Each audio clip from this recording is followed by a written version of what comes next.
Hello everyone, আসসালামু আলাইকুম। আশা করছি আপনারা সবাই ভালো আছেন। আজকে আমি আপনাদের দেখাবো কিভাবে খুব সহজ পদ্ধতিতে আপনি আপনার ফেসবুকের লিঙ্ক বের করতে পারবেন। অনেক সময় বিভিন্ন কাজে দেখা যায় যে ফেসবুকের লিঙ্ক প্রয়োজন হয়। কেউ চাইলো অথবা কোথাও পেস্ট করলাম অথবা কাউকে শেয়ার করলাম, অথচ আমরা অনেকেই জানি না ফেসবুকের লিঙ্ক কীভাবে বের করতে হয়। তো দেরি না করে চলেন ভিডিওটা শুরু করি। প্রথমে আমরা চলে যাব আমরা যে ফেসবুকের লিঙ্ক বের করব, সরাসরি যাব সেই ফেসবুক আইডিতে। তো আমি আমার এই ফেসবুকে আসলাম।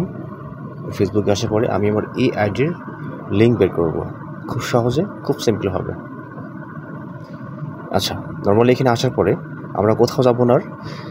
এই যে হাতের ডান পাশে অপশন আছে 3 ডট, এই অপশনটা, এই 3 ডটে ক্লিক করার পরে পেজ সেটিং আসছে। এখানে আসার পরে একদম নিচে আসবেন। একদম নিচে আসার পর দেখবেন ইওর পেজ লিঙ্ক। তারপর নিচে আছে কি কপি লিঙ্ক। এই কপি লিঙ্কে প্রেস করবেন। ব্যাস, কপি লিঙ্কে প্রেস করার পরে হয়ে গেলেই আপনার পেজের লিঙ্ক কপি হয়ে গেল।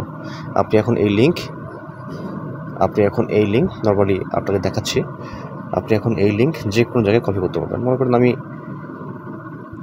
করেন আমি ওনাকে শেয়ার করলাম, আমার একটা ফ্রেন্ড, আমি লিঙ্কটা নাকি শেয়ার করলাম। প্রেস করে একটু ওয়েট করলেই লিঙ্ক চলে আসে। লিঙ্ক রেডি, এখন লিঙ্কটা আমি শেয়ার করবো। ব্যাস, লিঙ্কটা পেয়ে গেল। ওকে, সিস্টেম হলো এটাই। ভিডিওটি ভালো লাগলে অবশ্যই লাইক, কমেন্ট এবং শেয়ার করবেন। এর সাথে চ্যানেলটি সাবস্ক্রাইব করবেন।